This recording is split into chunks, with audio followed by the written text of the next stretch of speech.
Alors, nous allons parler aujourd'hui du système nerveux. On en avait déjà parlé dans l'homéostasie, on en avait déjà un petit peu parlé dans la physiologie des glandes endocrines.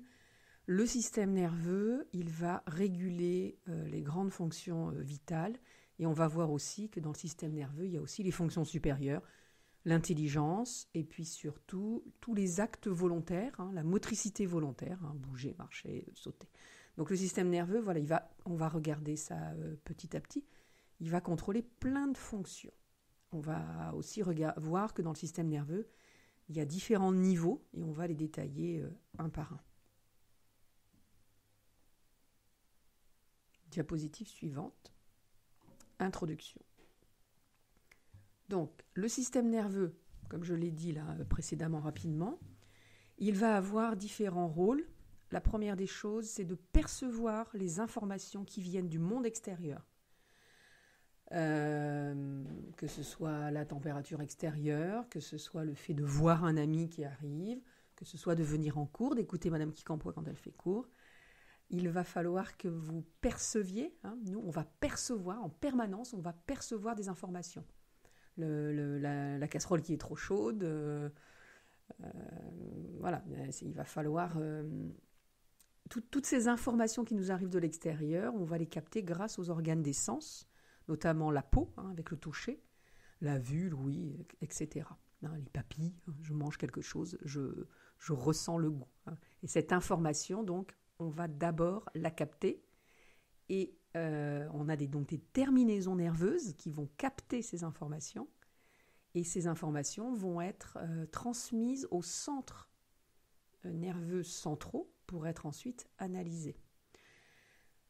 Entre les récepteurs sensitifs, au niveau des organes des sens, et les centres nerveux, il y a un conducteur.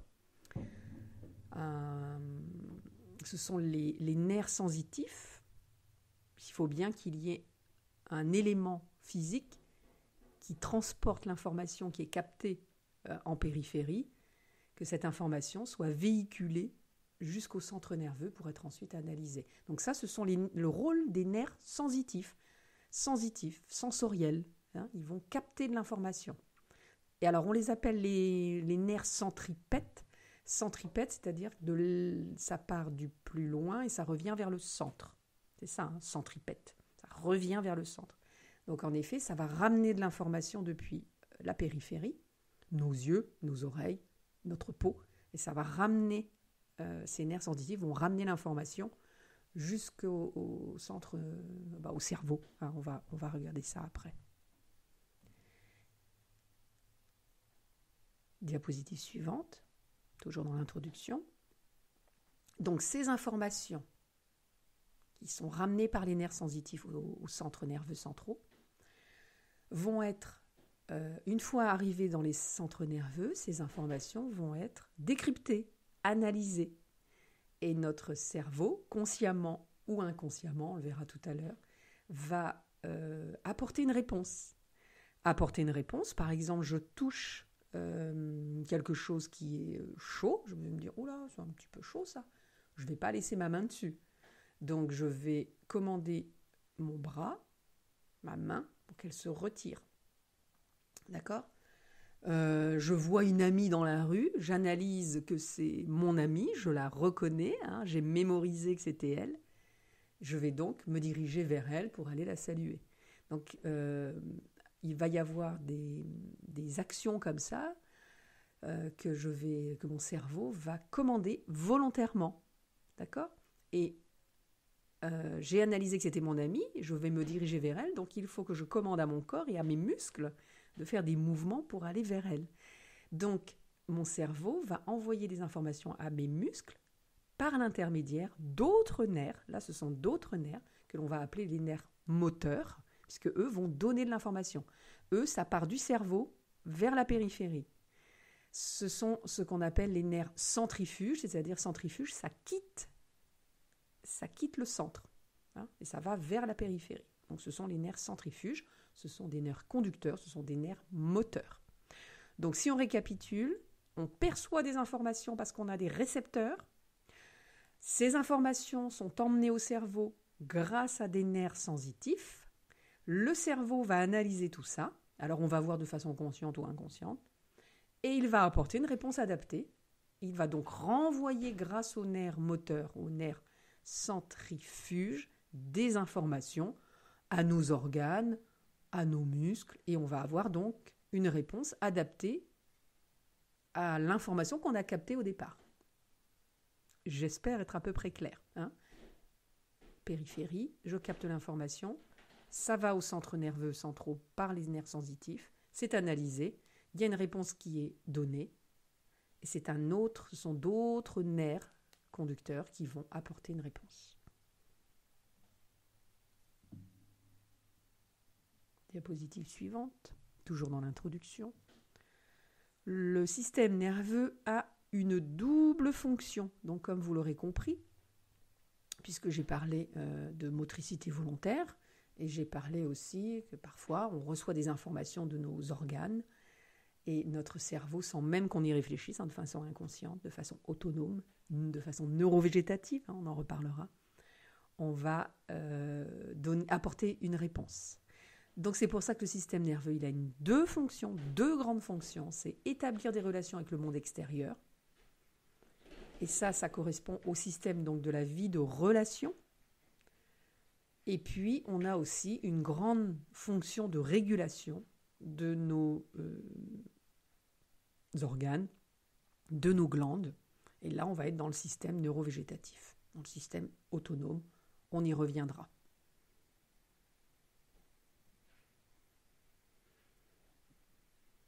Diapositive suivante, toujours en introduction. Donc si on y regarde de plus près ce système nerveux, on va pouvoir distinguer trois organisations bien particulières. On va les reprendre une par une dans la suite du cours. Donc il va y avoir le système nerveux central qui comprend l'encéphale et la moelle épinière. On va les détailler, on va expliquer comment ça fonctionne.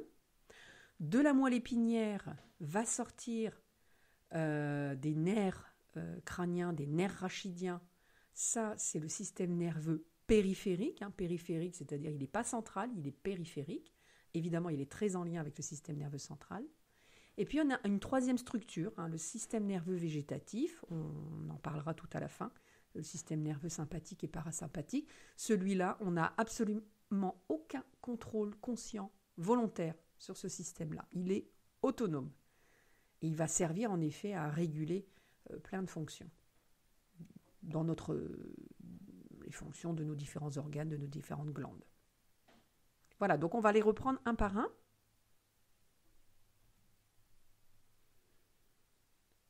Alors, diapositive suivante, toujours dans l'introduction, on va quand même parler de l'unité fonctionnelle du système nerveux. Souvenez-vous, je fais un petit rappel. Quand on avait parlé du poumon, par exemple, l'unité fonctionnelle, c'était l'alvéole pulmonaire. Et bien là, dans le système nerveux, l'unité fonctionnelle, la plus petite unité, et on en a environ 12 milliards, ce sont les neurones. C'est la plus petite unité fonctionnelle. D'accord ? C'est elle qui va nous permettre justement de faire fonctionner ce système nerveux, de traiter les informations, de les traiter, de les envoyer à d'autres neurones. Il va y avoir tout un réseau de relations entre les différents neurones, de véhiculer de l'information nerveuse d'un endroit à un autre. Donc c'est vraiment le neurone qui est l'unité fonctionnelle du système nerveux. Diapositive suivante. Voilà un schéma simplifié du neurone. En bas, vous avez une flèche dans le sens de l'influx nerveux. Donc, vous voyez, très schématiquement, un neurone, c'est ça. Il y a un noyau, un corps cellulaire avec un noyau qui va recevoir, capter les informations au niveau des dendrites. Donc, toutes ces petites ramifications là autour, là, ce sont des dendrites. Elles captent les informations venues d'autres neurones. Ça va être intégré au niveau du corps cellulaire. Et le neurone va traiter cette information déjà à ce niveau-là et va envoyer une information qui va suivre l'axone, cette espèce de grande tige là à droite. l'axone, et cet axone va lui-même être relié à d'autres neurones. Mais donc on voit bien, hein, il récupère au niveau des dendrites, il analyse et il apporte une réponse qu'il va envoyer. Il va lui-même envoyer d'autres ordres, d'autres informations à d'autres neurones.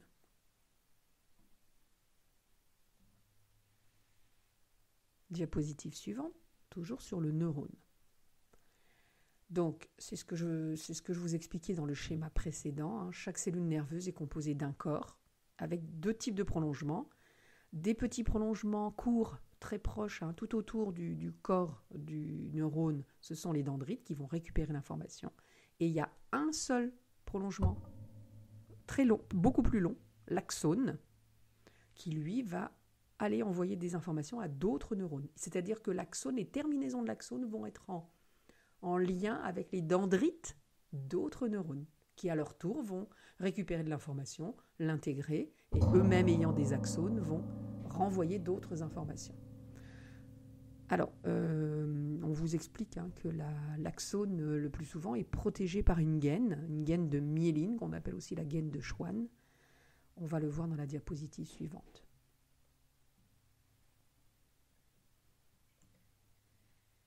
Alors, diapositive suivante. Un autre schéma du neurone. On revoit à nouveau hein, les différentes dendrites, le corps cellulaire, le corps du neurone avec son noyau, et son axone. Et là, sur ce schéma, en bleu, hein, on a des petites gaines. Alors, les petites gaines, ça a été coupé, hein, c'est comme si on faisait une coupe. Hein. C'est un petit manchon. Hein. On l'a coupé en deux pour qu'on voit bien l'axone. Mais ce sont des petites, voilà, comme des petits manchons. Par contre, ce qu'il y a de particulier, c'est que le manchon, il n'est pas du début du corps jusqu'au bout de l'axone. Vous voyez que c'est des petits bouts de manchon que l'on a.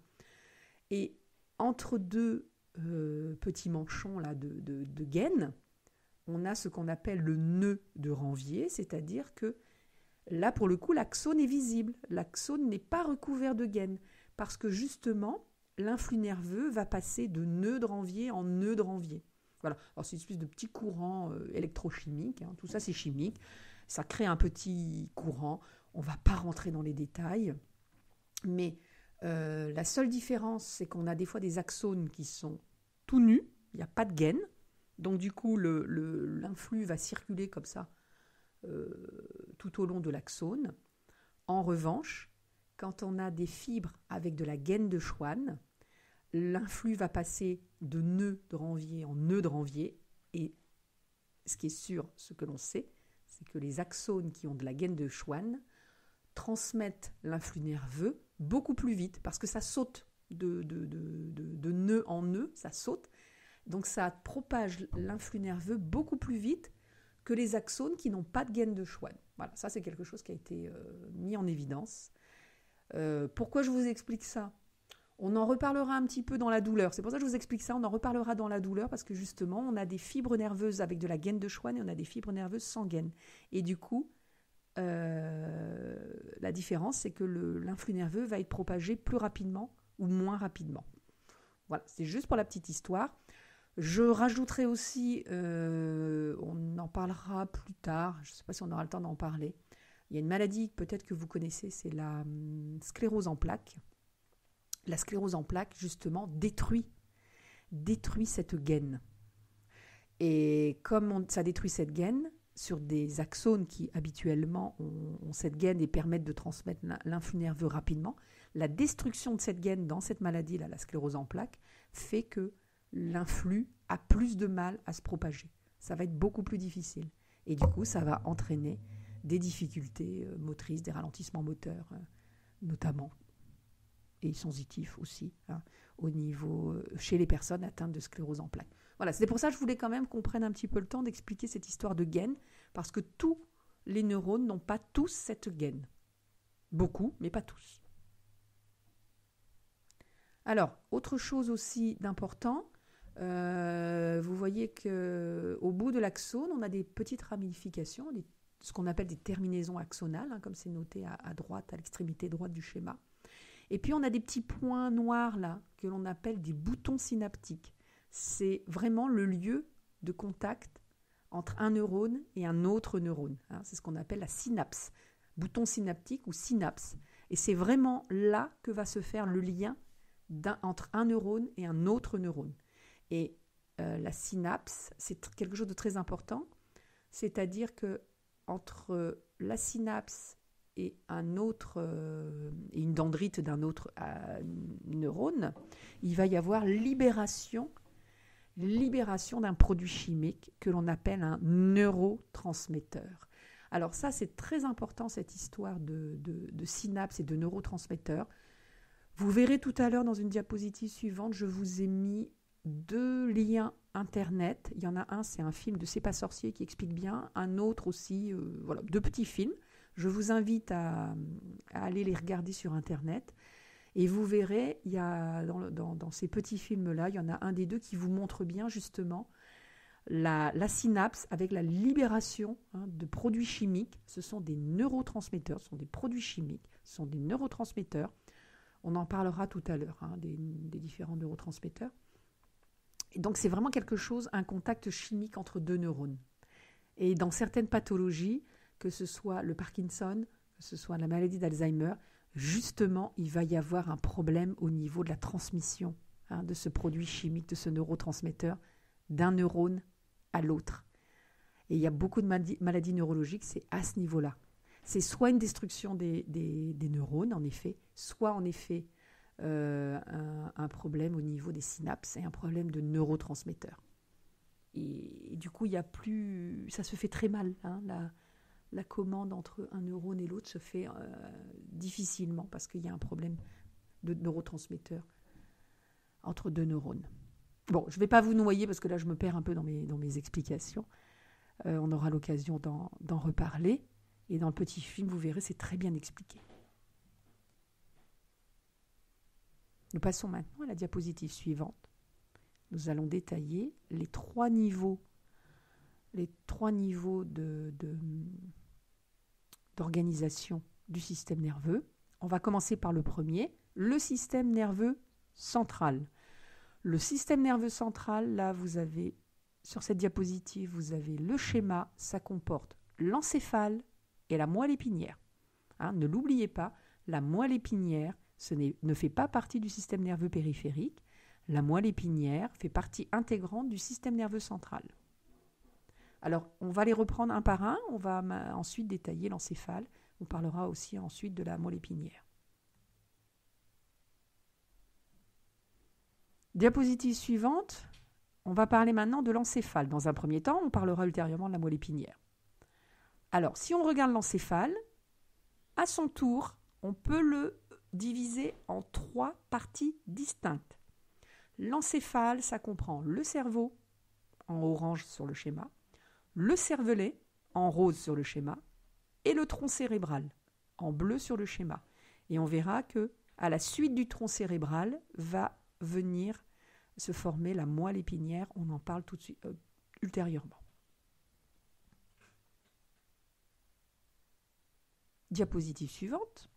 On va maintenant parler tour à tour de chacune des parties de l'encéphale.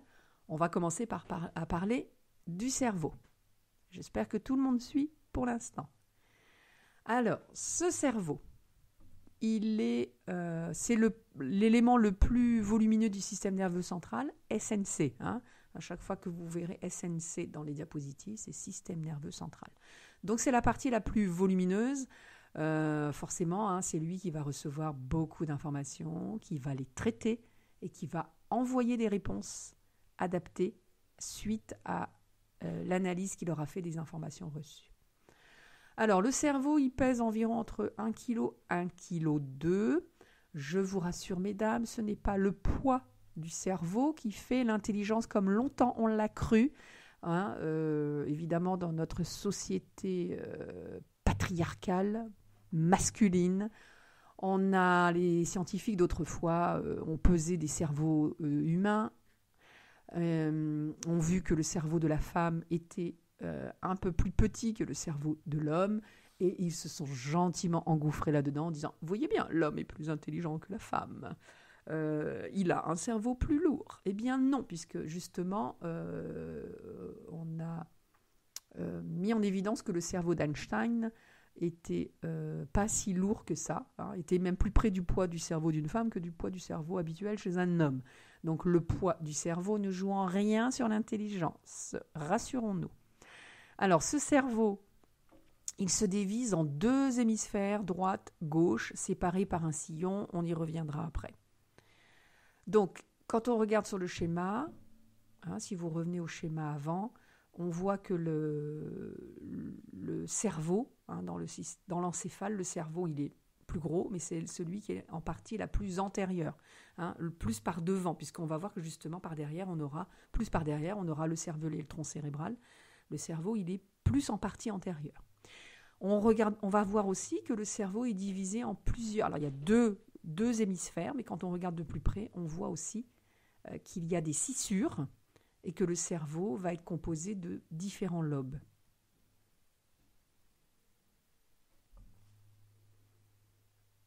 Alors, on passe à la diapositive suivante, toujours sur le cerveau. Donc, là, on voit sur le schéma, hein, on voit bien la principale scissure, hein, qui sépare les lobes, l'hémisphère droit de l'hémisphère gauche.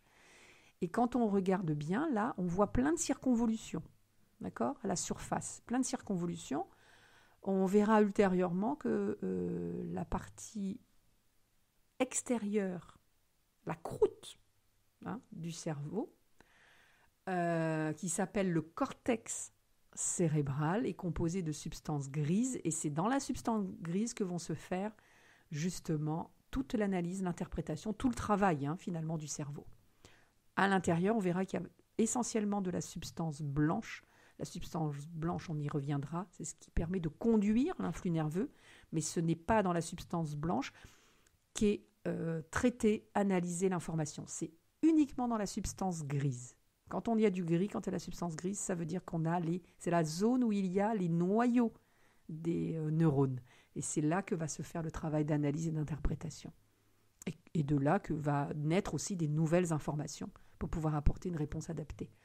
Donc, ce cerveau, hein, en partie extérieure, c'est le cortex cérébral, cortex cortico-écorce. Souvenez-vous, on en avait déjà parlé dans la cortico-surrénale. Hein, c'est tout, c'est juste pour cortex, cortico, pour dire que c'est l'écorce, que c'est la partie extérieure. C'est pour ça qu'on appelle ça le cortex cérébral. Et plein de circonvolutions.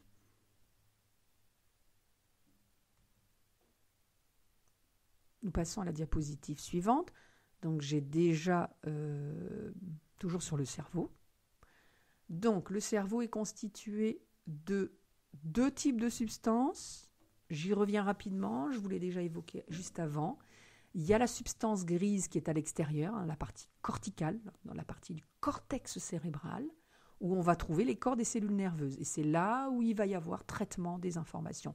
Réception, traitement, analyse et formation de nouveaux influx pour apporter une réponse adaptée. C'est dans le cortex cérébral, hein, que va se passer l'activité du cerveau en tant que tel.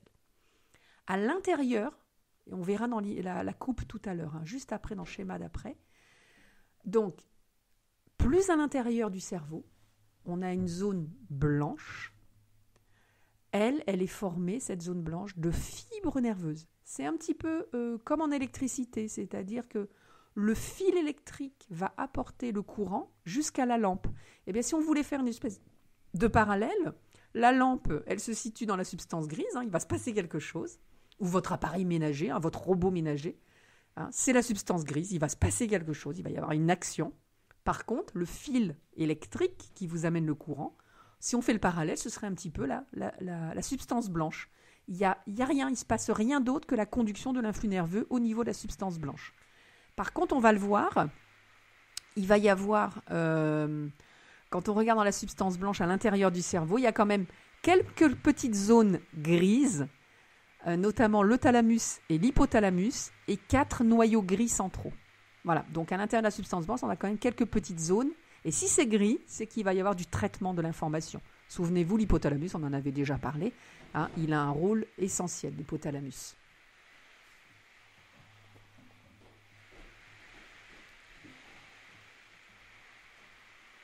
Alors, nous passons à la diapositive suivante, la coupe frontale du cerveau. Donc là, comme je vous expliquais tout à l'heure, en mots, là vous l'avez en image, hein, on a fait une coupe frontale, hein, on l'a coupé là en deux, comme un saucisson, et là on voit mieux. Donc vous voyez toutes les circonvolutions, la gris bleu, hein, le cortex cérébral, hein, avec toute sa substance grise. Après, il y a toute une zone à l'intérieur, hein, plus à l'intérieur, blanche. Ce sont les fibres nerveuses qui, elles, ne font rien d'autre que conduire l'information.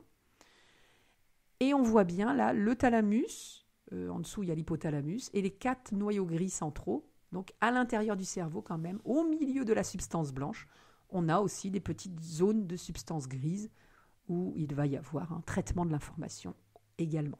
Donc si on résume, là où c'est gris, c'est que ça travaille, ça reçoit, ça intègre l'information et ça envoie des nouveaux influx en réponse. Le blanc, il ne se passe rien d'autre que de la conduction. Alors, de la conduction, soit dans un sens si c'est du sensitif, soit dans l'autre sens si c'est du moteur. On avait vu hein, les fameux nerfs sensitifs, les fameux nerfs centripètes. Voilà, tout dépend dans quel sens. Hein. L'influx nerveux sera conduit dans un sens ou dans l'autre. Bon, on ne va pas rentrer dans ces détails-là, mais dans la substance blanche, il n'y a pas traitement de l'information. Ce n'est que de la conduction d'un flux nerveux. Alors, nous passons à la diapositive suivante, toujours sur le cerveau. Un petit mot sur ces fameux noyaux gris centraux. Le principal, hein, c'est le thalamus, avec juste en dessous l'hypothalamus. Souvenez-vous, on en avait déjà beaucoup parlé de l'hypothalamus, hein, puisque juste en dessous de l'hypothalamus, on va avoir cette glande endocrine qui est l'hypophyse. Attention, l'hypothalamus, on est dans du système nerveux. L'hypophyse, on est dans du système endocrinien. Mais vous voyez que les deux sont intimement liés. Je ne reviens pas sur le cours sur la physiologie des glandes endocrines. Hein. Normalement, c'est un cours que vous avez déjà fait. Donc, le thalamus, l'hypothalamus au centre du cerveau. Hein, 2 zones extrêmement importantes. Et puis, on a aussi 4 petits noyaux gris centraux. On en reparlera quand on fera la maladie de Parkinson, parce que vous verrez justement, dans la maladie de Parkinson, il y a un dysfonctionnement au niveau des 4 noyaux gris centraux.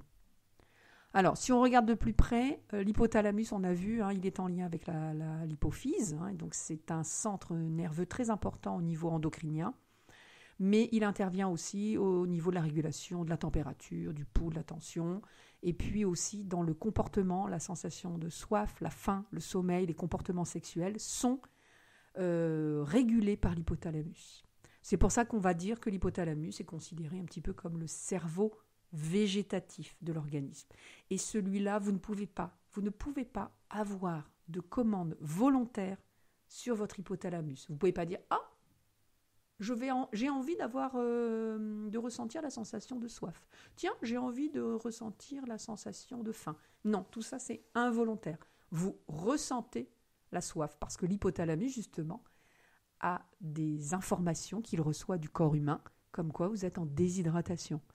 Donc, du coup, il va vous envoyer des informations dans votre cerveau pour dire « j'ai soif, j'ai faim, j'ai froid ». Et donc, consciemment, vous allez mettre votre petite laine, aller boire de l'eau, d'accord ? Donc, évidemment, lui, il reçoit des informations, il les intègre, mais il peut aussi, hein, il est en lien avec les parties supérieures du cerveau, il peut aussi vous envoyer il va aussi envoyer des informations au cortex cérébral qui, lui, va avoir une réponse volontaire d'aller boire, d'aller mettre son gilet. D'accord ? Hein ? Bon, j'espère que je suis assez claire dans tout ça. On ne va pas aller plus loin, c'est juste pour que vous compreniez un petit peu comment ça fonctionne. C'est très, très complexe, hein, le système nerveux. On va essayer quand même de simplifier un petit peu les choses.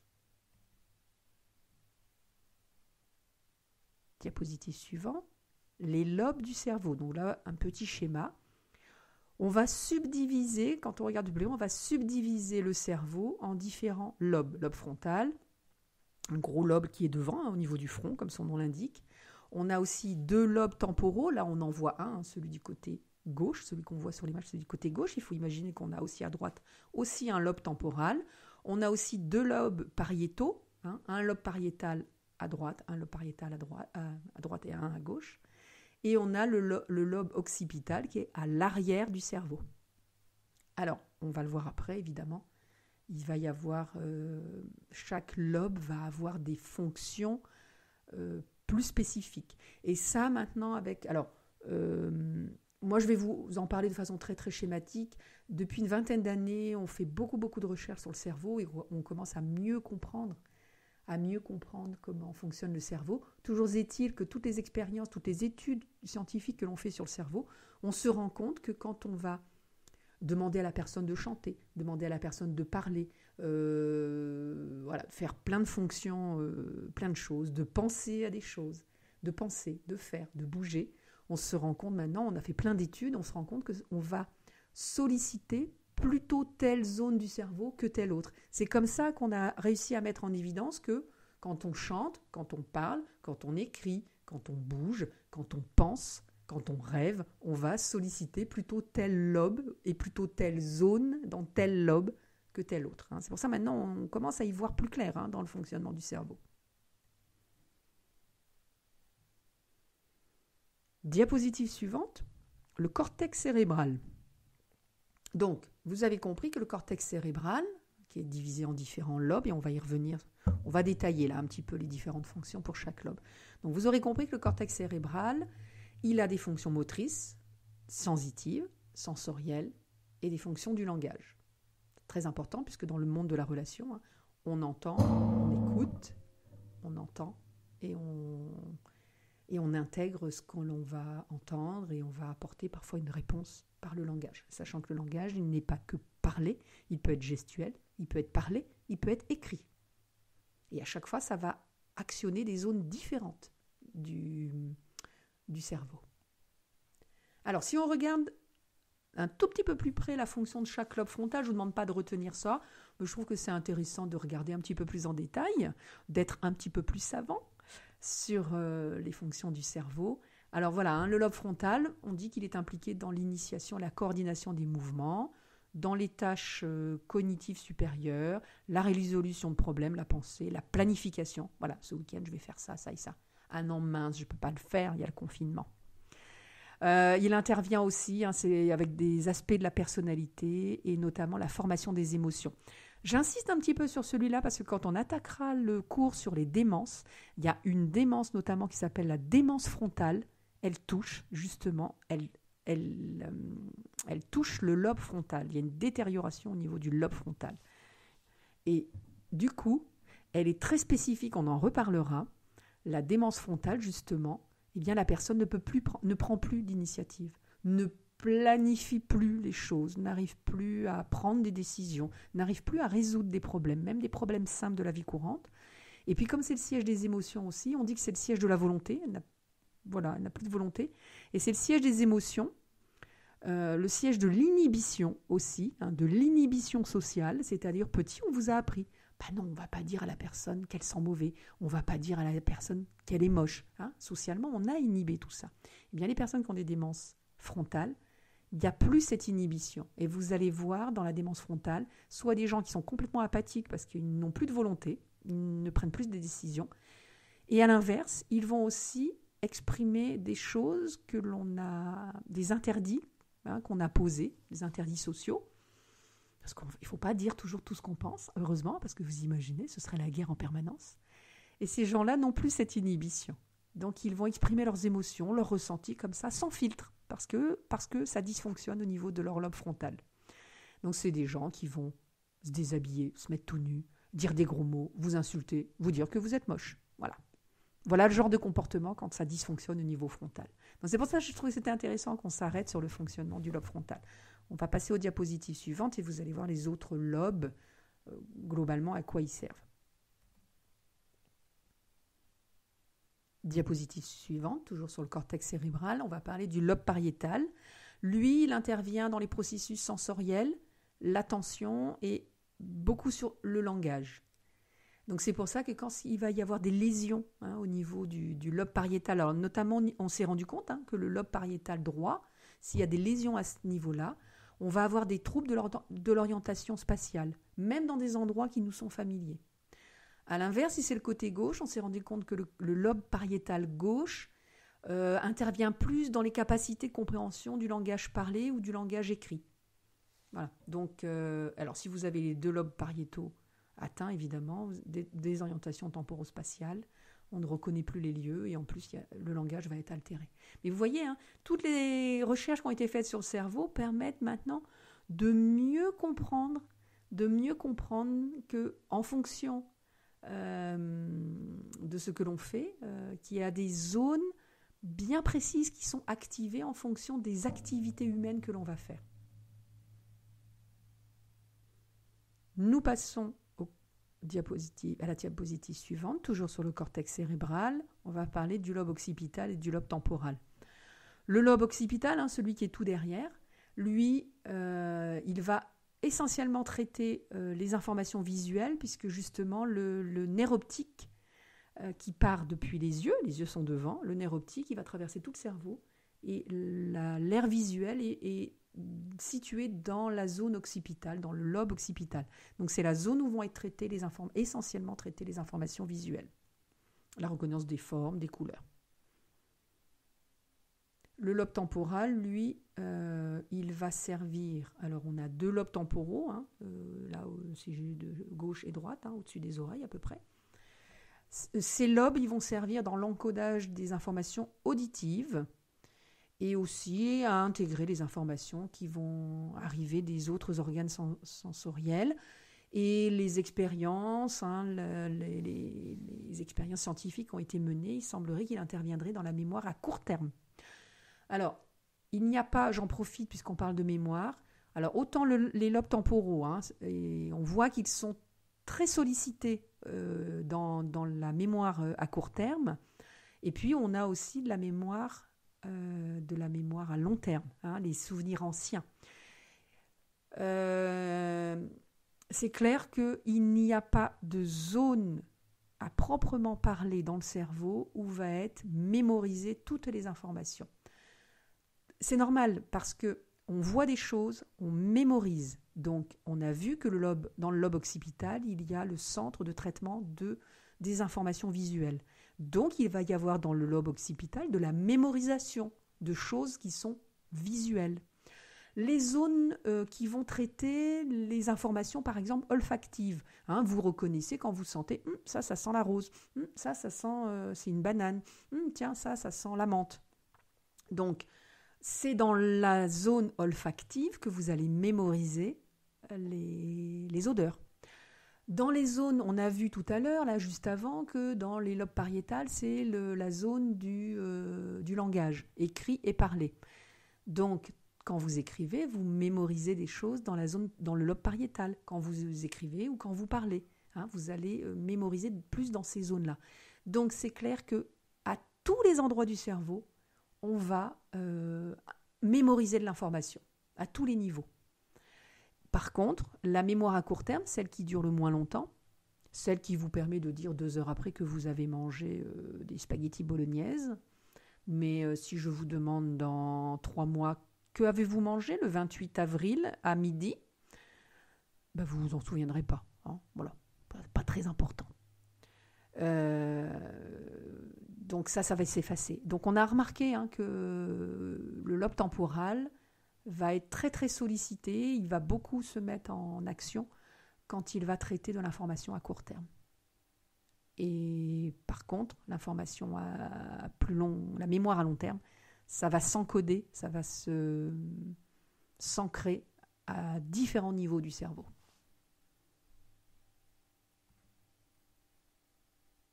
Nous passons à la diapositive suivante. Nous allons parler des hémisphères du cerveau très rapidement.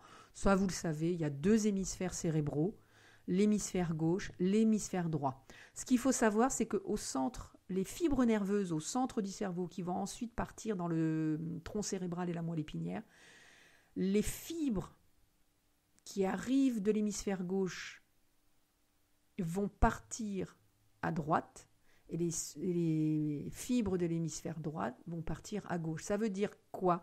Ça veut dire que tout ce qui arrive du côté gauche du corps humain vont être traités par l'hémisphère droit et tout ce qui arrive du côté droit du corps humain vont être traités par l'hémisphère gauche. Il y a un croisement. Ne me demandez pas pourquoi.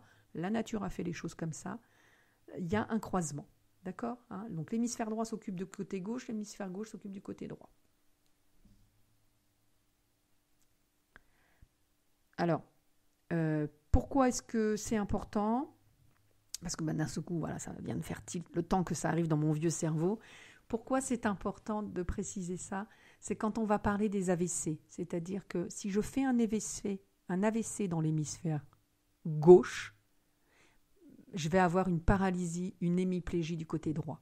Et inversement, si je fais un AVC à droite, c'est-à-dire qu'un AVC, on le verra, c'est une artère du cerveau qui se bouche. Donc vous imaginez, ça va endommager une partie du cerveau. Donc pareil, si je fais un AVC à droite, c'est mon corps gauche qui va se paralyser. Nous passons à la diapositive suivante, toujours sur le cerveau. Là, je vous ai mis 2 liens intéressants avec 2 films intéressants, dont un, C'est pas sorcier. Voilà, parce que je trouve qu'ils sont très très bien, les C'est pas sorcier. Voilà, donc je vous invite à aller prendre, faire un copier-coller et d'aller regarder sur Internet ces 2 liens qui sont très intéressants. Diapositive suivante. Nous allons parler maintenant, toujours dans le cerveau, des méninges. Alors, les méninges, on verra un petit schéma après. Le cerveau, il est dans la boîte crânienne et il faut qu'il soit protégé, parce que vous avez compris, le cerveau, il faut quand même bien le protéger. Il est entouré de 3 membranes superposées. Ce sont les méninges. La partie la plus interne s'appelle la pymère. Elle est en contact direct avec le cerveau et la moelle épinière. La pymère, elle est fine, elle est très vascularisée. Pourquoi est-ce qu'elle est très vascularisée ? C'est elle qui va apporter l'oxygène, qui va apporter les nutriments, et notamment le glucose, au cerveau. La membrane intermédiaire, c'est l'arachnoïde, membrane très fine aussi. Et puis, celle qui est plus externe, qui est plus à l'extérieur, c'est la dure mère, et comme son nom l'indique, elle est très dure puisque c'est elle qui va protéger justement. Elle a un rôle protecteur. Diapositive suivante, toujours sur les méninges. Là, vous avez un schéma. À droite, on voit bien la dure mère en haut, l'arachnoïde qui est un petit peu plus épaisse, qui contient des vaisseaux sanguins, et puis la pymère qui est vraiment qui est collée justement au cerveau.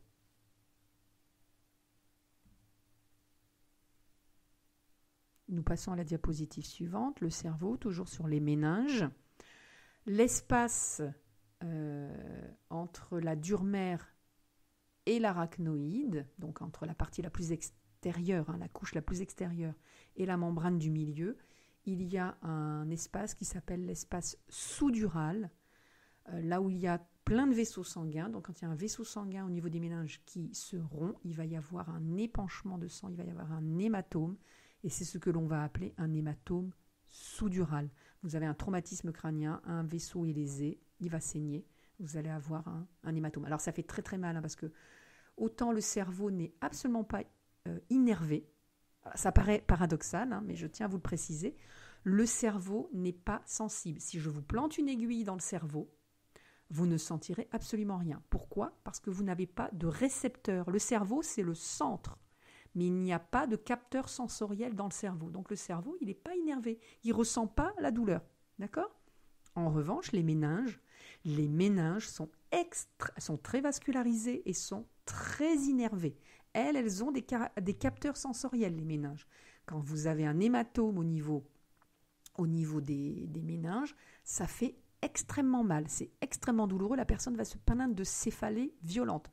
Souvenez-vous, non, on ne l'a pas encore fait, mais vous verrez quand on parlera des méningites, la méningite, ça fait extrêmement mal. Il y a une atteinte au niveau des méninges, ça fait extrêmement mal. Donc dès qu'on touche aux méninges, elles sont très sensibles, elles ont des capteurs sensitifs, des capteurs de douleur, donc les méninges, ça fait très mal. D'accord ? Alors après, on peut avoir un hématome une tumeur cérébrale, on en parlera.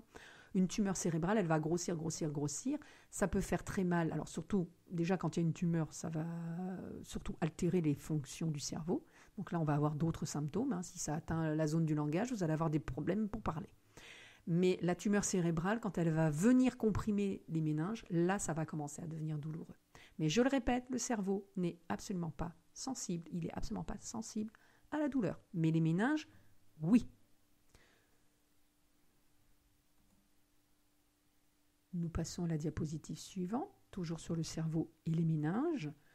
Le cerveau et la moelle épinière baignent dans un liquide, c'est-à-dire que entre la pymère et l'arachnoïde, on a un liquide qui circule, qui s'appelle le liquide céphalo-rachidien. Donc lui, il est entre la pymère. La pymère, c'est cette fine couche qui adhère directement au cerveau, et l'arachnoïde, qui est la couche du milieu, la membrane du milieu. Eh bien, entre ces deux couches, il y a un liquide qui circule. Et alors, c'est intéressant. Alors, c'est un liquide qui est à la fois nourricier. Il va apporter, parce qu'on a vu que dans l'arachnoïde, il y avait beaucoup de vaisseaux sanguins qui vont apporter les nutriments, l'oxygène et tout ça. Et ce liquide qui va circuler va permettre d'apporter, ça va passer dans le liquide céphalo-rachidien et ça va nourrir le cerveau. Et puis, ça a un rôle de protection, comme un système hydraulique. Voilà, notre cerveau, il y a toute cette petite couche liquide qui l'entoure. Et quand il va y avoir des mouvements, quand il va y avoir des chocs, comme un système hydraulique, ça va éponger en partie les chocs et ça va protéger notre cerveau. Diapositive suivante, la circulation du LCR, la circulation du liquide céphalo-rachidien. Alors, je ne vous demande pas de retenir ce schéma-là, mais il est intéressant. On a une coupe là, transversale du cerveau, et on voit les petites flèches du liquide céphalo-rachidien qui circulent. Donc, vous voyez, il circule à la fois tout autour, tout en haut, là, autour de l'encéphale, mais il vient aussi à l'intérieur. Il y a des lacs, on appelle ça des lacs, au niveau notamment du troisième ventricule. Là, vous avez le nom marqué à droite, le troisième ventricule. Donc, il y a des zones comme ça où peut circuler le liquide céphalo-rachidien. Donc, il circule en périphérie du cerveau, du cortex cérébral, mais il circule aussi à l'intérieur du cerveau, le liquide céphalo-rachidien. Et regardez bien aussi, il va descendre et il va circuler tout le long de la moelle épinière et remonter. Donc il y a tout un circuit. Et il circule, vraiment. Voilà, il circule.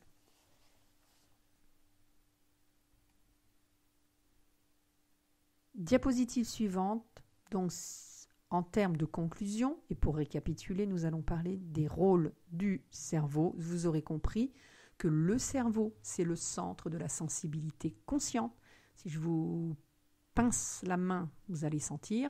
C'est le centre de la motricité volontaire. Du coup, comme vous n'êtes pas maso, vous allez retirer votre main.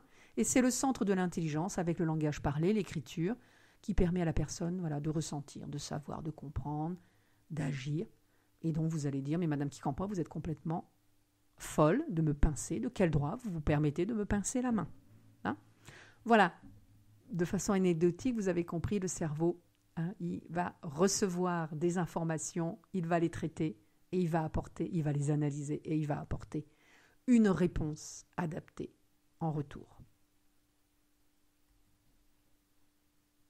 Nous passons à la diapositive suivante. Nous allons aborder le cervelet. Il est sur ce schéma représenté en rose. Donc vous voyez, il est à gauche, c'est la partie antérieure, le visage, les yeux, qui seraient, il faut les imaginer là, en bas du cortex cérébral. Et le cervelet, il est plus au niveau de notre nuque. Il est derrière le cervelet. Diapositive suivante. On va parler encore du cervelet. Donc il est sous le cerveau en arrière, il pèse à peu près 140 grammes. Alors que le cerveau, on était à plus d'1 kilo. Et il est lui-même divisé en 2 lobes. Et quand on regarde à l'intérieur du cervelet, si on coupe dedans, on va trouver au milieu, au centre du cervelet, de la substance blanche et à la périphérie, de la substance grise. Et comme on est en périphérie, on est sur l'écorce du cervelet, c'est pour ça qu'on va parler du cortex cérébelleux.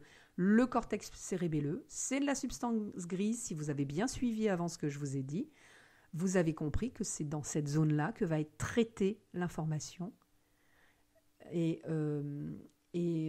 que vont être données des informations en réponse. À l'intérieur, au centre, c'est blanc. Ça veut donc dire que ce ne sont que l'amas de fibres conductrices. D'accord ? Au centre, il ne se passe rien. C'est le cortex cérébelleux qui va travailler, lui, qui va analyser tout.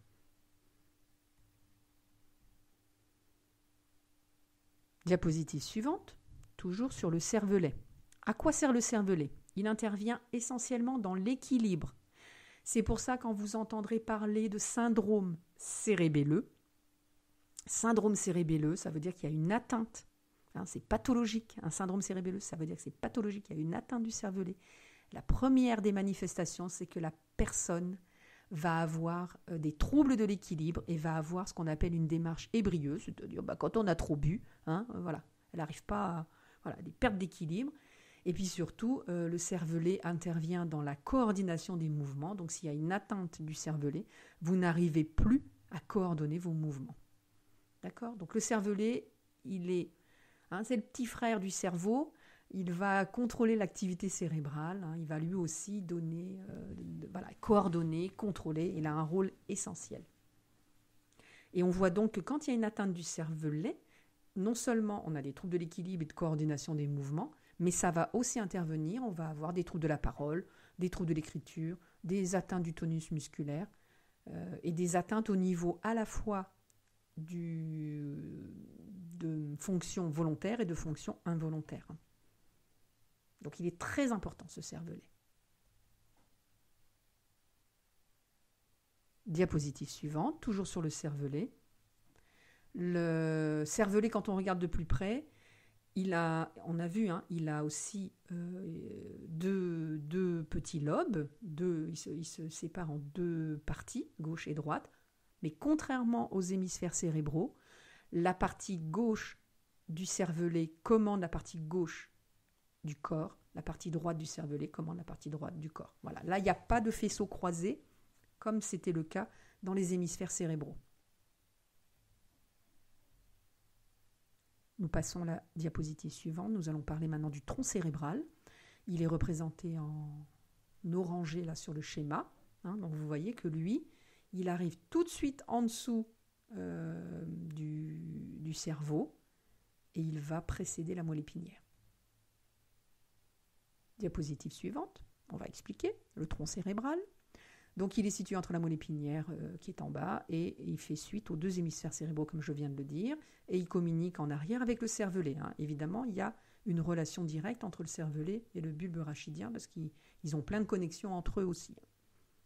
Donc, dans le tronc cérébral, il y a une zone que vous connaissez déjà, le bulbe rachidien. Il est très important parce que c'est lui qui va commander les grandes fonctions neurovégétatives. Vous avez tous entendu parler du cou du lapin. Le cou du lapin, c'est quand il y a un choc trop violent au niveau de la nuque, ça va détruire le bulbe rachidien. Et la première des choses, ça va détruire le centre de la respiration, donc vous mourrez immédiatement.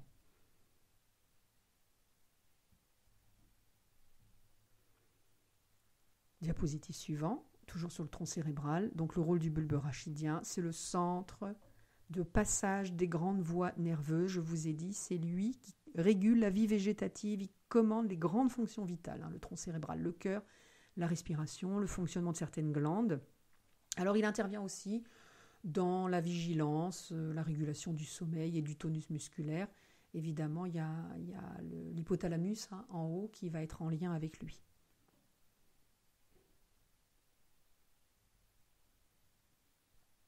Passons à la diapositive suivante, nous allons parler de la moelle épinière. Alors, la moelle épinière, donc, elle fait suite au tronc cérébral. Elle se présente comme une tige cylindrique. Elle mesure à peu près 45 cm. Elle est large d'à peu près 1 cm, donc elle n'est pas très très épaisse, la moelle épinière. Et elle est à l'intérieur du canal rachidien. Vous vous souvenez, on avait parlé des vertèbres. Les vertèbres de la colonne vertébrale, elles sont empilées, empilées chacune sur leurs corps vertébraux. Chaque corps vertébral et chaque vertèbre entre elles est reliée par un disque intervertébral. Et puis on avait vu que devant, sur la face antérieure des vertèbres, il y a un trou qui va permettre justement de laisser passer la moelle épinière. Et l'empilement des vertèbres va créer comme un canal, comme un tunnel. Et c'est dans ce canal que va s'insérer la moelle épinière. Et l'avantage, c'est qu'elle est protégée. Elle est protégée par ce canal rachidien. Alors, qu'est-ce qu'on dit d'autre? À son extrémité supérieure, voilà, elle fait suite au bulbe rachidien. Alors, il faut savoir que la moelle épinière, elle s'arrête au niveau de la deuxième vertèbre lombaire. Hein. La moelle épinière, elle ne va pas jusqu'en bas, jusqu'au coccyx. D'accord? Elle s'arrête à peu près au milieu du dos. Par contre, il va y avoir des racines qui vont continuer plus bas. Et c'est ce qu'on appelle la queue de cheval. Diapositive suivante. Là, vous avez un schéma très représentatif. On voit le cervelet, le bulbe rachidien. Et ensuite, en noir, on voit bien la moelle épinière qui descend. Et puis après, les ramifications en bas, la queue de cheval. Voilà.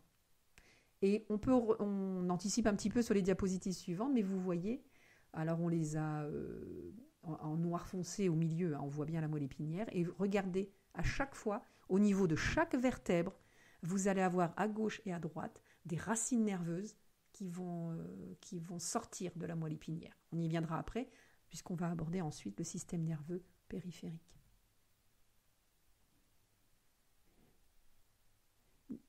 Diapositive suivante, toujours sur la moelle épinière.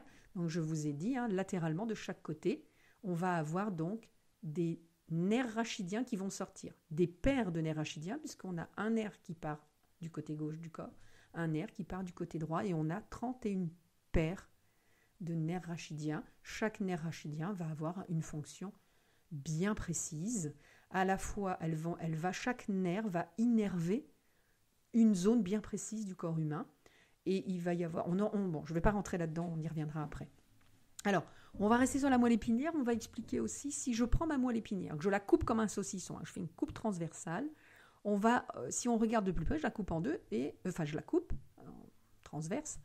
Et quand je regarde, je vais observer dans cette moelle épinière, il y a une partie de substance grise au centre et tout autour à la périphérie, une zone blanche. Donc, qu'est-ce que j'ai dit? Alors, je reprends.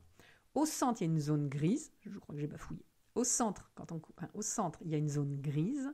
Et tout autour, il y a une zone blanche. On va passer à la diapositive suivante. Vous verrez, comprendrez mieux sur le schéma. Donc, diapositive suivante. Voilà, on voit bien la coupe. Vous voyez, on a coupé la moelle épinière. Et on voit comme une forme de... Alors, on dit une forme de H ou une forme de papillon. Qui est grise. Donc là, on a de la substance grise. Et puis, tout autour, on voit en effet de la substance blanche.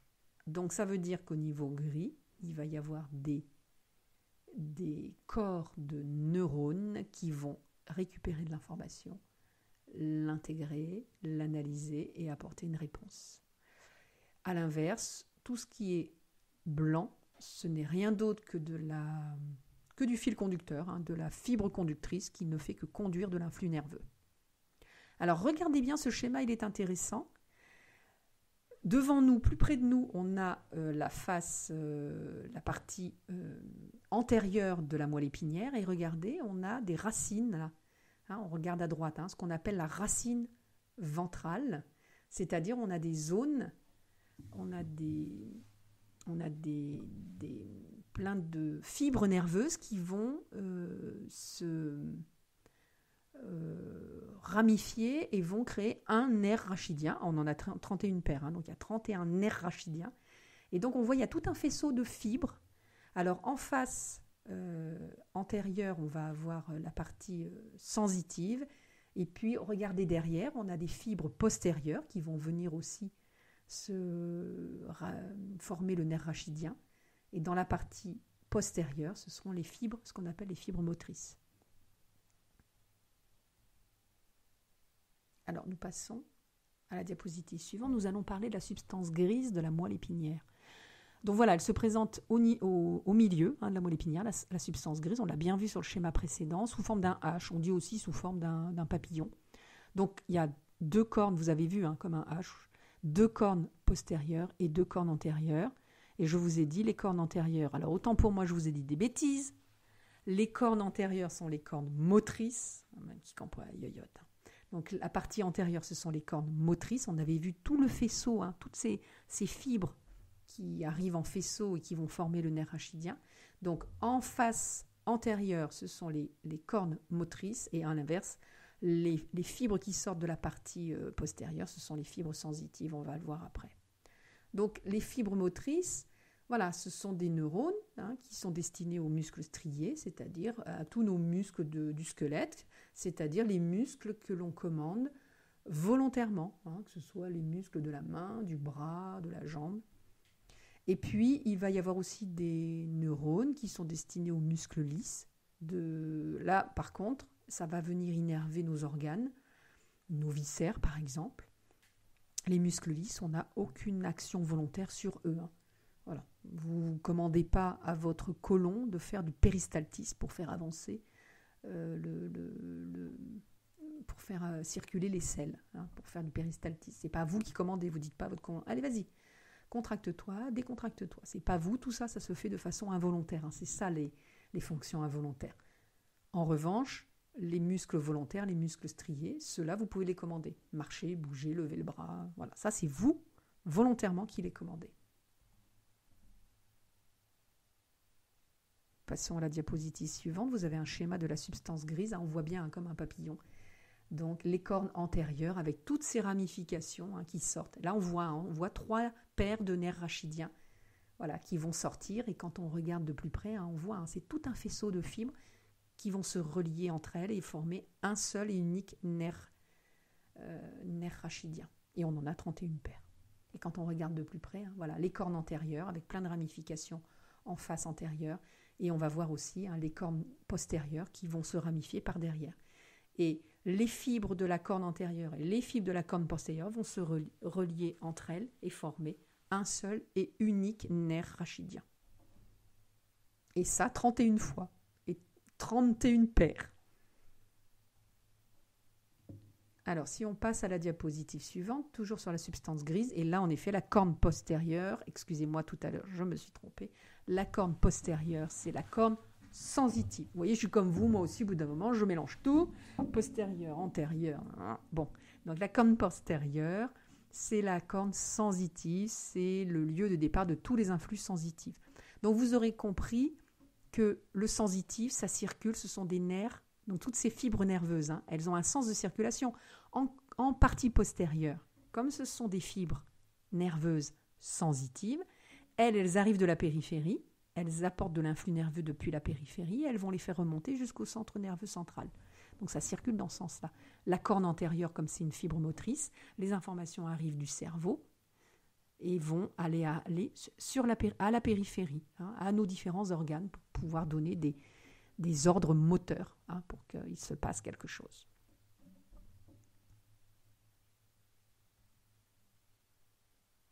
Alors, juste rapidement, diapositive suivante. On va encore parler de la substance grise une dernière fois. Alors, s'il n'y avait que le cerveau qui intervenait, la moelle épinière ne serait que blanche. Si elle n'était constituée que de fibres conductrice d'influx sensitif ou d'influx nerveux, d'influx sensitif ou moteur, la moelle épinière, logiquement, ne devrait être que blanche. Or, quand on la coupe, on voit qu'au centre, il y a aussi de la substance grise. S'il y a de la substance grise dans la moelle épinière, ça veut donc dire que déjà, au niveau de la moelle épinière, il y a des fonctions d'analyse, d'intégration et de réponse. D'accord ? Dès qu'il y a la substance grise, c'est qu'il y a des corps de neurones. Et dans les corps des neurones, c'est là où va être traitée de l'information. Alors, une information qui va être beaucoup moins élaborée que ce qui va se passer dans le cerveau, parce que dans le cerveau, on a beaucoup de substances grises, et donc on a ce qu'on appelle les fonctions supérieures qui vont être traitées au niveau du cerveau. D'accord ? Mais s'il y a de la substance grise au niveau de la moelle épinière, c'est qu'il va y avoir traitement de l'information. L'avantage, c'est que ça va permettre de traiter l'information qui arrive justement des fibres sensitives des nerfs rachidiens. Elles arrivent par les fibres sensitives. Elles vont être traitées au niveau de la substance grise de la moelle épinière. Et parfois, selon le type d'information, il va y avoir une réponse immédiate. Et immédiatement, la substance grise va envoyer de l'information qu'elle va renvoyer grâce aux fibres motrices de la corne antérieure. Elle va renvoyer immédiatement une information. C'est-à-dire que du coup, on va avoir une réponse extrêmement rapide parce que l'information ne va pas monter jusqu'au cerveau. Elle va être traitée au niveau de la moelle épinière. Alors c'est intéressant, je vais vous donner un exemple, vous allez comprendre tout de suite. Je mets ma main par inadvertance sur le fer à repasser qui est brûlant. Vous avez remarqué la vitesse à laquelle vous avez retiré votre main. Vous avez déjà retiré votre main, que seulement votre cerveau est en train de se dire « Ouh là là, j'ai failli me brûler !» Eh bien, c'est parce que cette information, elle a été traitée au niveau uniquement, d'abord au niveau de la moelle épinière. C'est ce qu'on appelle l'arc réflexe. Et la substance grise au niveau de la moelle épinière a donné ordre immédiatement à votre bras, des ordres moteurs que votre bras, que votre main se retire immédiatement de cette source brûlante. D'accord ? Et ensuite, elle a envoyé aussi, mais ça c'est plus long parce qu'il faut que ça aille jusqu'au cerveau et que ce soit intégré. Alors long, ça ne prend pas des minutes, hein, c'est des millièmes de seconde. Mais pour éviter de vous brûler, on a ce qu'on appelle l'arc réflexe. Voilà. Tout de suite, vous avez l'information, tout de suite, votre substance grise de la moelle épinière va donner l'information que vous retiriez immédiatement votre main pour ne pas vous brûler. Elle envoie aussi des informations au cerveau pour dire « Ouh là là, attention là !» Et vous allez intégrer l'information de « Ouh là là, c'était chaud !»« Ouh là là, heureusement, j'ai retiré ma main à temps. » Mais ce n'est pas votre cerveau qui a donné l'ordre. Ce n'est pas votre cerveau qui a contrôlé votre main pour qu'elle se retire immédiatement. C'est ce qu'on appelle un arc réflexe. Tout s'est passé au niveau de la moelle épinière. J'espère avoir été clair dans mes explications. Je vous montre le schéma. Tout de suite après, vous allez peut-être mieux comprendre. Donc, diapositive suivante, l'arc réflexe. Donc, vous voyez, on a coupé une rondelle de moelle épinière. Et vous voyez, tout se passe. Alors, regardez en haut à droite, le récepteur. Vous voyez, on a planté une aiguille dans la peau. Bon, moi, je vous ai dit, je touche le fer à repasser, mais c'est pareil. Mes récepteurs sensoriels, voilà, sont immédiatement stimulés. Ça fait mal, hein, une aiguille, une brûlure, ça fait mal. Ça veut dire, attention, danger. Alors, vous voyez, on a la branche sensitive, la branche antérieure, hein, parce qu'on est sur la corne antérieure, la branche sensitive, là, en bleu, elle reçoit l'information des récepteurs, elle va l'envoyer dans la partie grise, dans la substance grise de la moelle épinière.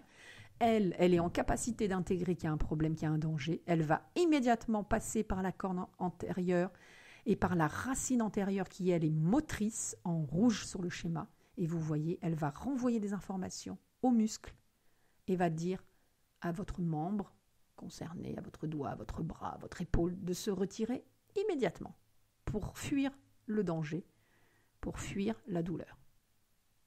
Voilà, je ne sais pas si c'est clair, mais l'arc réflexe, voilà, ça monte comme ça, tchouk, tchouk, et ça ne remonte pas par le cerveau, mais ça fonctionne comme ça immédiatement.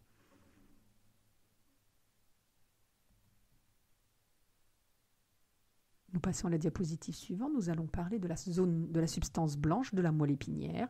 Donc c'est la zone périphérique, hein. Voilà, on a du gris au milieu et tout autour on a du blanc. Elle est formée uniquement des prolongements des axones des neurones. Voilà, entourée ou non de myéline. Hein. Souvenez-vous, on avait parlé de la gaine de myéline. Certains neurones ont de la gaine de myéline, certains n'en ont pas. Je le répète, quand il n'y a pas de myéline, l'information, l'influx nerveux circule moins vite que lorsqu'on a des neurones entourés de gaines de myéline. Donc c'est que du câblage. La substance blanche, c'est que des fils conducteurs, c'est que des fibres conductrices entre le cerveau et la périphérie. Nous passons à la diapositive suivante. Nous allons parler des rôles de la moelle épinière. Donc, vous avez compris que la moelle épinière va jouer deux rôles majeurs. Sous la dépendance de sa substance grise, elle a un fonctionnement complètement autonome. C'était l'histoire de l'arc réflexe. Et par contre, dans sa partie blanche, elle sert de transporteur de l'influx nerveux entre la périphérie hein, et les centres nerveux, que ce soit le tronc cérébral, que ce soit le cervelet, que ce soit le cerveau, elle va envoyer des informations aux centres nerveux centraux. Donc vous comprenez, dans sa partie blanche, la moelle épinière, elle ne sert que de conducteur d'informations. Dans la partie blanche, il n'y a absolument pas de traitement de l'information.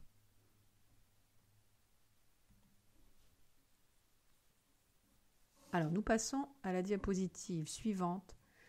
Nous passons maintenant, nous en avons fini avec le système nerveux central. Nous allons maintenant aborder le système nerveux périphérique. Donc, vous l'avez déjà compris dans ce que j'ai dit avant, il est formé des nerfs qui arrivent de la moelle épinière, et ça, ce sont les nerfs rachidiens. Et au niveau de la tête, on a aussi des nerfs crâniens. Et comme son nom l'indique, crâniens, parce qu'ils arrivent du crâne, ils sont situés au niveau du crâne. Et eux, ils ne partent pas de la moelle épinière, ils partent directement du crâne, du cerveau. Diapositive suivante, nous allons parler dans un premier temps des nerfs crâniens. Donc, ils sont au nombre de 12 paires. À chaque fois, c'est par paire. On verra aussi pour les nerfs rachidiens, à chaque fois, c'est des paires. Voilà, j'ai 2 yeux, donc j'ai 2 nerfs optiques. Un qui part pour innerver l'œil gauche et un à droite qui va innerver l'œil droit. D'accord ? Alors, ils sont sensitivomoteurs, ces nerfs crâniens, hein, c'est-à-dire que ça circule dans les deux sens. C'est-à-dire que, voilà, je vais prendre l'histoire de l'œil. J'ai ma rétine, puisque vous avez étudié attentivement votre cours sur les organes des sens. Vous avez vu que l'œil, au fond de l'œil, il y a une rétine, et la rétine, elle reçoit des informations. D'accord, qu'elle va envoyer par le nerf optique jusqu'à la zone occipitale, hein, puisque la zone de traitement des informations optiques se fait au niveau, hein, derrière, dans la zone occipitale.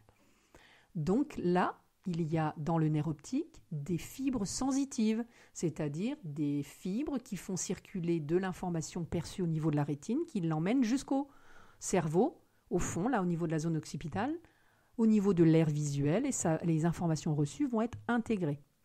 Le cerveau, lui, il va intégrer. Et si vous êtes en train de regarder quelque chose qui bouge dans le ciel, par exemple, vous avez besoin de suivre le mouvement. Donc, lui, le nerf crânien optique, va envoyer des influx nerveux moteurs. Donc, ça veut dire qu'il y a aussi des fibres motrices dans le nerf optique qui vont permettre de faire, par exemple, bouger les yeux pour pouvoir suivre ce que vous êtes en train de regarder. Donc, tous les nerfs crâniens, et on verra aussi tous les nerfs rachidiens, ont à la fois des fibres sensitives pour récupérer des informations de la périphérie, les envoyer au cerveau, pour que le cerveau les analyse. Et le cerveau, lui, va prendre le même chemin, le même nerf crânien ou le même nerf rachidien, mais dans l'autre sens, il va utiliser d'autres fibres, des fibres motrices qui partent du cerveau et qui vont aller jusqu'à la périphérie pour donner des ordres aux muscles ou autre chose. D'accord ?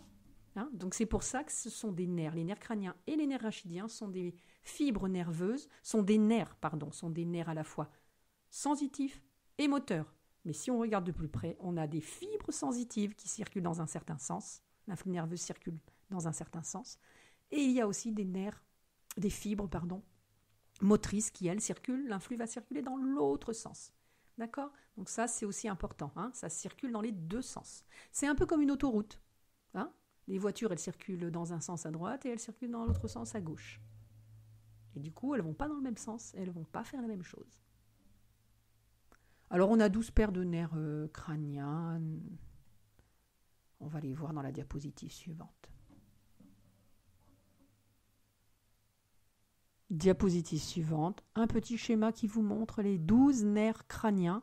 Il est hors de question de les apprendre par cœur, mais vous voyez, le premier, le nerf olfactif, hein, qui va commander au niveau du nez, le nerf optique, on a aussi des nerfs oculomoteurs, des nerfs qui vont... le nerf facial, par exemple, qui va commander tous les muscles de la face, hein, c'est ça qui nous permet de sourire, de parler, de faire des mimiques.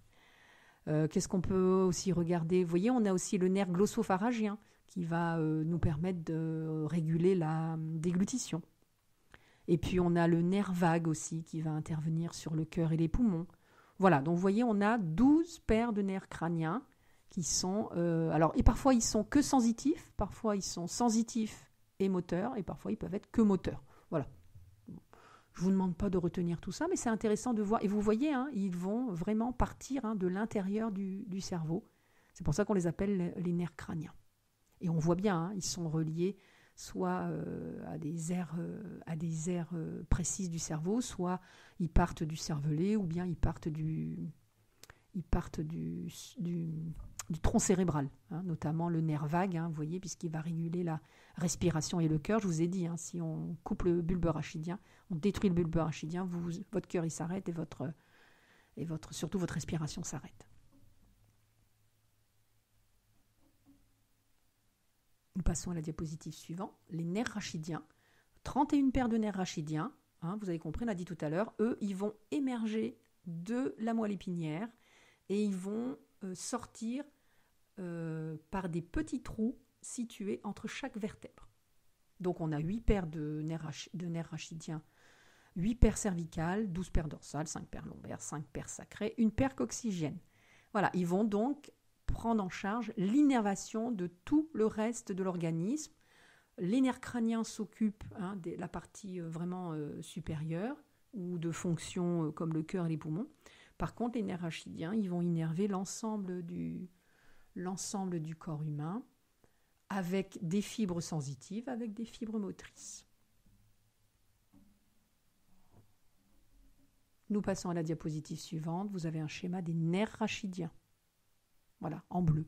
Donc vous les voyez. Je ne vous demande pas de les apprendre, mais vous voyez qu'il y en a beaucoup. Puisque après, un nerf rachidien va après se subdiviser en différentes sous-fibres. D'accord ? Le but étant que l'ensemble du corps humain soit innervé, qu'on puisse recueillir des informations sensitives à tous les niveaux du corps humain, à toutes les zones du corps humain, et qu'on puisse aussi commander de façon motrice l'ensemble des parties du corps humain.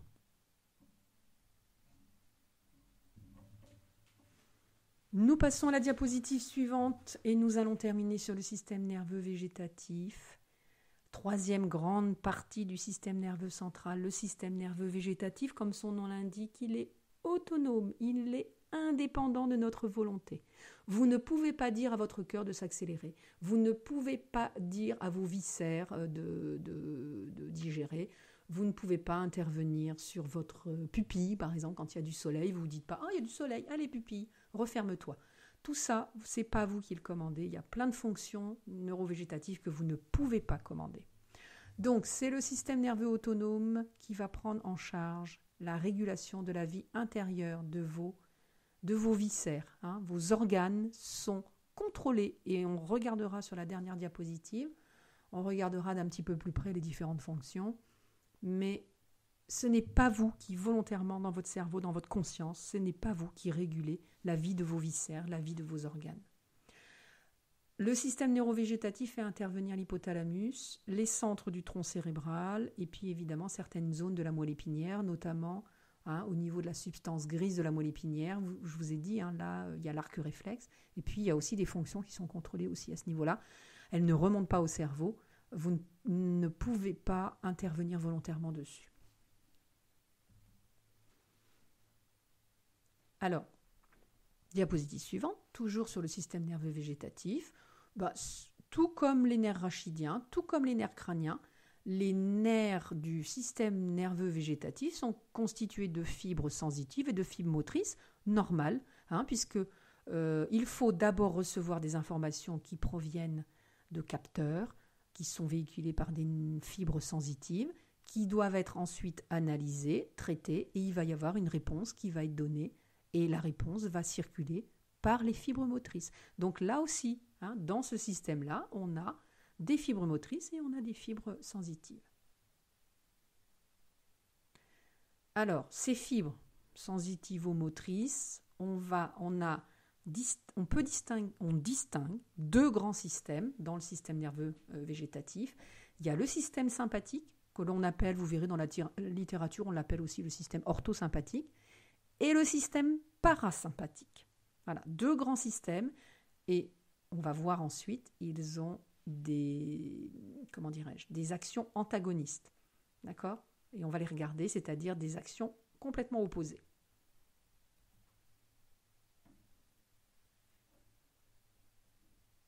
Alors, sur la diapositive suivante, on vous montre le système neurovégétatif, on vous montre un schéma. Voilà, donc c'est très intéressant d'aller regarder. Vous voyez qu'on a le système parasympathique à gauche, et puis le système parasympathique qui est schématisé là, on vous a détaillé au niveau droit. Donc, le système parasympathique, voilà, on voit toutes ces fibres violettes qui sont symbolisées en violet. La plupart partent du bulbe rachidien, mais vous avez vu que tout en bas, on a aussi pour la vessie et les organes génitaux, ça part tout en bas de la moelle épinière. Et puis, on a le système à droite, un système orthosympathique qui est symbolisé en vert, et on a des espèces de petits ganglions qui sont tout le long. Là on vous les a schématisés, c'est comme si on les avait sortis de la moelle épinière, mais ils sont tout le long de la moelle épinière, et ils utilisent des fibres différentes des nerfs rachidiens. Attention, ne mélangez pas les fibres nerveuses du système périphérique, des nerfs rachidiens, et ne confondez pas avec le système nerveux végétatif sympathique ou orthosympathique. Donc voilà, ces deux, vous voyez bien que déjà physiquement, ça emprunte des fibres différentes. Et on va voir ensuite qu'elles ont le système sympathique et le système parasympathique ont des rôles différents. Nous passons à la diapositive suivante, toujours sur le système nerveux végétatif. Donc, juste pour que vous sachiez, je vous ai expliqué que les nerfs, les neurones se donnent des informations les uns aux autres. Au niveau des synapses, ils vont libérer un neurotransmetteur. C'est une substance chimique qui permet de donner des informations d'un neurone à l'autre. Ces neurotransmetteurs, on a remarqué que ce n'était pas la même molécule chimique pour le système sympathique et pour le système parasympathique. C'est-à-dire que pour le système sympathique, le neurotransmetteur, c'est l'adrénaline. Donc quand on va décharger de l'adrénaline, on va stimuler le système sympathique. Quand au contraire on va produire de l'acétylcholine, on va stimuler le système parasympathique. Voilà, ça permet justement, comme ce sont deux hormones, deux neurotransmetteurs que notre corps va produire, ça permettra justement, selon si on produit de l'acétylcholine ou selon si on produit de l'adrénaline, on ne va pas stimuler le même système et on n'aura du coup pas du tout les mêmes réponses, les mêmes actions. Et donc, comme je disais, ces deux neurotransmetteurs ont un effet antagoniste. Nous passons à la diapositive suivante, dernière diapositive, et nous allons voir ce petit tableau, c'est intéressant, sur justement les différentes actions. On va passer très vite, je ne vous demande pas de le retenir, mais c'est intéressant, regardez. Alors, à gauche, vous avez la viscère qui est concernée, et puis on vous met au milieu quelle va être l'action du système sympathique sur cette viscère-là. Et à droite, on vous parle aussi de l'action parasympathique. Et vous allez remarquer tout de suite qu'on a des effets complètement antagonistes, c'est-à-dire des effets opposés. Si je prends l'œil, le système sympathique, quand je le stimule, ça va dilater la pupille. Par contre, le système parasympathique, lui, au contraire, il va contracter la pupille. Au niveau des glandes salivaires, le sympathique diminue la sécrétion de salive, le parasympathique l'augmente. Au niveau du cœur, le sympathique accélère l'activité cardiaque, le parasympathique, au contraire, va ralentir la contraction cardiaque. Au niveau des vaisseaux, le système sympathique, il va contracter les vaisseaux sanguins, ça va donc, quand on resserre les artères notamment, ça va donc augmenter la pression artérielle à l'intérieur. Le système parasympathique, il a un effet contraire, il dilate les vaisseaux, donc il va plutôt provoquer une hypotension. Au niveau des bronches, le système sympathique, il va dilater les bronches, le parasympathique, lui, au contraire, il les contracte. Voilà, et ainsi de suite. Pour les autres organes, je vous laisse le découvrir. Et vous voyez, on retrouve certaines choses. Souvenez-vous, je vous avais dit l'adrénaline accélère le cœur. Donc vous voyez, cœur, le système sympathique accélère le cœur. Et en effet, le système sympathique, son neurotransmetteur, c'est l'adrénaline. Donc vous voyez, on retrouve, on peut refaire le lien avec ce qu'on avait vu dans le système hormonal. L'adrénaline va dilater les bronches, va accélérer le cœur. Et ça va passer par le système sympathique. Et c'est ça qui va nous permettre, quand on a peur, une décharge d'adrénaline, pouf, du coup, ça va accélérer encore plus le cœur, ça va dilater les bronches et on va pouvoir faire un effort. Voilà, donc je sais que c'est très complexe, le système nerveux est très complexe. Je vous ai mis des petites pastilles rouges sur les diapositives les plus importantes à retenir. Donc, si on en fait la synthèse, il faut retenir vraiment les choses principales, que l'unité fonctionnelle de fonctionnement du système nerveux, c'est le neurone, qu'il a un corps, qu'il va récupérer des informations au niveau des dendrites, les analyser et renvoyer de l'information par l'axone. Et de comprendre dans quel sens ça circule, l'influx nerveux. Qu'est-ce qu'il faut retenir ?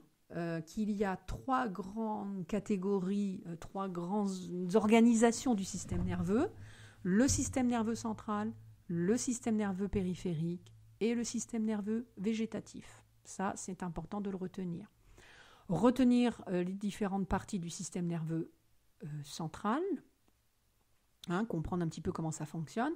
Il y a le cerveau, le cervelet et le tronc cérébral. Retenir un petit peu cette histoire de moelle épinière, voir comment elle descend, et surtout, après ensuite, dans le système nerveux périphérique, ces fameux nerfs crâniens qui partent du cerveau, et ces 31 paires de nerfs rachidiens, comme son nom l'indique, rachidiens, qui partent du rachis, qui émergent de la moelle épinière.